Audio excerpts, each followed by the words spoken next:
ખેડૂત ભલે દુનિયાના છેડે જાય પણ જો એને ખેતી કરવાનો મોકો મળે તો એ છોડતો નથી. પરિસ્થિતિ યોગ્ય ન હોય તો પણ તેને યોગ્ય બનાવીને ખેતી કરી જ લે. આજે એક એવા ખેડૂતની વાત કરવી છે જેમણે વ્યવસાય અર્થે સુરત જેવા શહેરમાં રહેવા જવાનું થયું. એક તો ખેડૂતનો દીકરો અને એમાંય પાછા બીએસસી એગ્રીકલ્ચરનો અભ્યાસ કરેલો, એટલે ખેતી વગર શહેરમાં મન લાગતું નહોતું. ત્યારે આ ખેડૂતે જોરદાર માર્ગ કાઢ્યો. શહેરના રાસાયણિક ખાતર અને ઝેરી દવાઓથી પકવેલા શાકભાજી આ ખેડૂતને માફક આવતા નહોતા. તેથી એમણે પોતાના ઘરને જ ખેતર બનાવી દીધું અને પોતાના ઘરના ધાબા પર ઓર્ગેનિક શાકભાજી પકવવાનું શરૂ કર્યું. અને આ ખેડૂતમાંથી પ્રેરણા લઈ વિસ્તારના કેટલાય લોકોએ પોતાના ઘરના ધાબે શાકભાજી પકવવાની શરૂઆત કરી અને એક નવી ક્રાંતિની શરૂઆત થઈ. ઓલપાડના કીમ વિસ્તારમાં રહેતા જયંતિભાઈ કોરાટના ઘરના ધાબે તમને મનગમતા ફળ, ફ્રૂટ અને એ પણ ઓર્ગેનિક રીતે પકવેલા મળી જશે.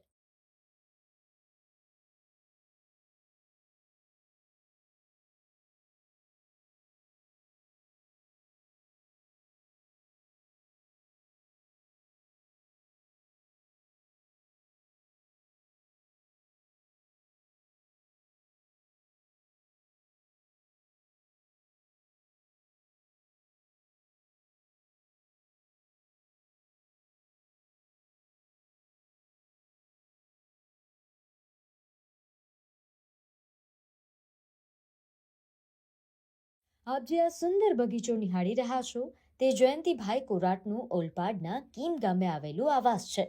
ખેડૂત ખેતીથી બહુ દૂર ન રહી શકે તે ન્યાયે વતનથી સુરત શિફ્ટ થયેલા જયંતિભાઈએ શહેરના ઝેરી શાકભાજીથી કંટાળી પોતાના ઘરના ધાબે જ ખેતી કરવાનું નક્કી કર્યું અને તૈયાર થયું સુંદર ટેરેસ ગાર્ડન, જ્યાં તમામ પ્રકારના શાકભાજી મળી જશે.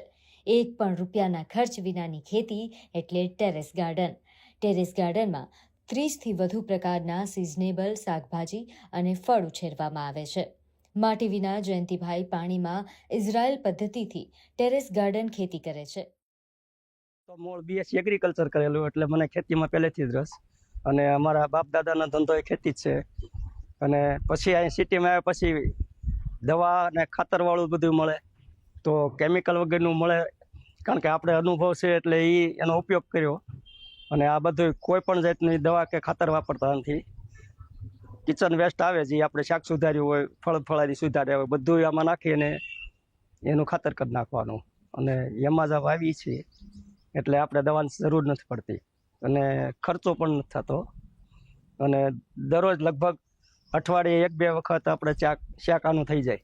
આમાં સિઝન પ્રમાણે કરીએ છીએ, એટલે ચોમાસું હોય તો રીંગણા, મરચાં, ટમેટા અને તુરિયા થાય, ગુવાર થાય, ભીંડો થાય, બધું વાવીએ છીએ. શિયાળામાં મૂળા, મોગરી, ગાજર, ટમેટા, પછી બટાટા વાવીએ છીએ. બધી વસ્તુ વાવીએ છીએ. આમાં એક તો ખારું પાણી ન હાલે, એટલે આપણે કીમમાં અત્યારે ખારું પાણી છે એટલે અમે ઘણું ખરું છે. ફિલ્ટરનું પાણી પાછું મોંઘું પડે, તો આપણે એસીનું આઉટલેટનું પાણી હોય એ વરસાદ જેવું પાણી હોય, વરસાદ કરતાં સારું આવે. એટલે એનો ઉપયોગ કરીને વગર ખર્ચે આપણે પાણી વાપરીએ છીએ. અને કેમિકલ વગરનું બધું આવે. આમ તો અત્યારે તો પાણી બધા કેમિકલવાળા આવે, તો એનું અસર આમાં થાય. તો આપણે આ કેમિકલ વગરનું મળે, સ્વાદિષ્ટ સારું થાય. અને પ્લસ આપણે નાળિયેરના છાલોતરા હોય એ નીચે કુંડાની નીચે રાખવાના, એટલે પાણી છે એ ભરાય ન રહે, નિતાર થઈ જાય. એટલે ડાયરેક્ટ જમીનમાં વાવી તો પાણીનો ભરાવો થાય તો છોડ બળી જાય, એટલે અમુક ટકા કાળજી રાખવી પડે. જયંતિભાઈની ટેરેસ ગાર્ડન ખેતીને જોઈ સોસાયટીના અન્ય લોકો પણ ટેરેસ ગાર્ડન ખેતી કરતા થયા છે. ત્યારે જયંતિભાઈની આ ટેરેસ ખેતીને જોવા લોકો ઉમટે છે. ત્યારે જયંતિભાઈની ટેરેસ ગાર્ડનની ખેતી જોઈ તમે પણ વિચાર કરતા થઈ જશો. જયંતિભાઈ છેલ્લા 10 વર્ષથી ટેરેસ ગાર્ડન બનાવી સિઝન પ્રમાણે 30થી વધુ શાકભાજી, ફળો સહિત અન્ય પાકો લે છે. જૂનાગઢથી બીએસસી એગ્રીકલ્ચરનો અભ્યાસ કરનાર જયંતિભાઈ શ્યામજીભાઈ કોરાટ કોઈપણ પ્રકારનો પેસ્ટિસાઇડ દવાનો ઉપયોગ કર્યા વિના ઘરના ધાબે ટેરેસ ગાર્ડન તૈયાર કર્યો છે, જેમાં નહિવત ખર્ચે સંપૂર્ણ ઓર્ગેનિક દવા મુક્ત શાકભાજી અને ફળો ઉગાડી રહ્યા છે. અને અન્યોને પણ ટેરેસ ગાર્ડનની ખેતી કરવા માટે પ્રોત્સાહન આપી રહ્યા છે. શાકભાજીમાં આપણે રીંગણ છે, ટમેટા છે, મરચાં છે, ચોળી છે, કારેલા છે, તુવેર છે અને ભાલોળ છે. પેલા પાલક બી છે અને ફુદીનો બી છે. અમને એમ શોખ હતો થોડોક, એટલે પહેલાં તો અમે માટીમાં બધું કરતા હતા. પછી બાજુમાં એક કાકા બી ટેરેસ ગાર્ડન કરતા હતા, તો તેનાથી ઇન્સ્પાયર થઈને પછી અમે હાઇડ્રોપોનિક સિસ્ટમથી ચાલુ કરેલું. મહેનત તો એટલી કંઈ નહીં લાગતી. આપણે વીકમાં 2-3 દિવસ વ્યવસ્થિત કલાક આપી દઈએ તો બસ ચાલે.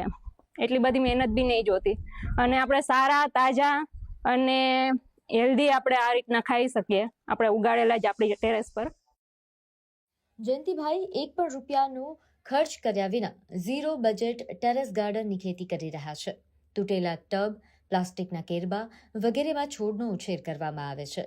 કિચન વેસ્ટમાં સડેલા શાકભાજી, ફળની છાલ, મગફળીના ફોતરા, નારિયેળની છાલ, સુકાઈ ગયેલી વનસ્પતિનો ઉપયોગ કમ્પોઝ ખાતર તરીકે કરે છે. જયંતિભાઈને આજુબાજુના ઘરનો વેસ્ટ પણ આપી જાય છે, જેથી કચરાનો નિકાલ પણ થઈ જાય અને જયંતિભાઈને ખાતરનું ખાતર પણ મળી રહે. આમ જયંતિભાઈ વેસ્ટનો બેસ્ટ ઉપયોગ કરી ઘરના ધાબે જ દવા વગરના તાજા શાકભાજી ઉગાડી રહ્યા છે. મહાનગરોમાં માટી સહેલાઈથી મળી રહેતી નથી, માટે જયંતિભાઈએ મહાનગરમાં રહેલા લોકો માટે પણ ટેરેસ ગાર્ડન ખેતી માટે એક ટેકનિક અપનાવી છે, જેમાં માટી નહીં પરંતુ માત્ર પાણીથી જ ખેતી કરી શકાય છે. શહેરોમાં ટેરેસ ગાર્ડનના શોખીનો માટે જરૂરી માટી મળતી નથી. તેના વિકલ્પ તરીકે ઇઝરાયેલ માટી વગર હાઇડ્રોફોનિક પદ્ધતિથી ફક્ત પાણીમાં શાકભાજી ઉગાડી શકાય છે. આ પાણીમાં પાક માટે જરૂરી calcium, phosphorus, copper, zinc, potash જેવા તમામ માઇક્રોન્યુટ્રિયન્ટ્સ આ પાણીમાં મળી રહે છે. માટી ન હોય તો રોગ જીવાત નથી આવતી, એટલે દવાઓ પણ છાંટવી નથી પડતી અને કેમિકલ વગર શાકભાજી મળી રહે છે. જયંતિભાઈની ટેરેસ ખેતી જોઈને સોસાયટીના અન્ય લોકો પણ ટેરેસ ખેતી કરતા થઈ ગયા છે, જેનાથી તેમને ઘણો ફાયદો થઈ રહ્યો છે. સોસાયટીના લોકો જયંતિભાઈના માર્ગદર્શનથી ટેરેસ પર રીંગણ, મરચી, ચોળી, લીંબુ જેવા શાકભાજી તેમજ ફળ ફૂલની ખેતી કરી રહ્યા છે. સોસાયટીના લોકોના કહેવા મુજબ ટેરેસ ગાર્ડન ખેતી તેમના માટે ઉત્તમ છે, કારણ કે તેઓ પહેલા બજારમાંથી દવાવાળા શાકભાજી અને ફળો ખરીદતા, જેના કારણે તેમના સ્વાસ્થ્ય પર પણ અસર થવાનું જોખમ હતું. ત્યારે જ્યારથી ટેરેસ ગાર્ડનની ખેતી કરતા થયા છે, ત્યારથી તેઓ ઓર્ગેનિક અને તાજા શાકભાજી અને ફળો મેળવી રહ્યા છે. અમે બધા જ સિઝનલ પાક બધા જ ઉગાડીએ છીએ. જે રીંગણ સિઝન હોય તો રીંગણ ઉગાડીએ છીએ, દૂધી દૂધે બધું, ફુલાવર કોબી પણ અમે રોપા લાવીને ઉગાડીએ છીએ. બસ ઘરનું જૈવિક મળે છે, કેમિકલ વગરનું ખાવાનું બધું બધાને મળે છે. અઠવાડિયાનું 2 ટિફિન તો મારા ધાબામાંથી જ જાય છે. જયંતિભાઈએ સલાહ આપી હતી, 5 વર્ષ થયા. 5 વર્ષથી હું થોડું એક માટું કુંડું વધારું છું. તો જયંતિભાઈની સલાહથી અમે લોકોએ બધાએ સોસાયટીમાં બી અમે બધાએ અલગ અલગ ધાબામાં આ રીતે કર્યું છે કે આ ફાયદો થાય છે એનાથી. મહેનત કઈ નહીં, 2 વખત પાણી નાખવાનું, બીજું કઈ નહીં. અમે જે કિચન વેસ્ટ બતાવ્યું છે એ કિચન વેસ્ટ નું યુઝ કરવાનું. 10 દિવસે 1 વખત ખાતર નાખી દો ને તો તમારે કોઈ કેમિકલ કે ફર્ટિલાઇઝર કે પેસ્ટિસાઇડ બી નાખવું નહીં પડે, કે જેનાથી તબિયત ખરાબ થાય છોકરાઓની. અત્યારે જે આજ કેન્સર ને જોવા મળે છે ને, એ બધું પેસ્ટિસાઇડ થી જ થાય છે. એ બધું નહીં થાય એનાથી. આજના સમયે રોગનું ઘર એટલે શાકભાજી અને ફળો. અધધ પેસ્ટિસાઇડ અને દવાનો ઉપયોગ કરી શાકભાજી તેમજ ફળો પકવવામાં આવી રહ્યા છે. ત્યારે આ શાકભાજી અને ફળો આરોગ્યને આપણું સ્વાસ્થ્ય પણ જોખમમાં મૂકી રહ્યા છે.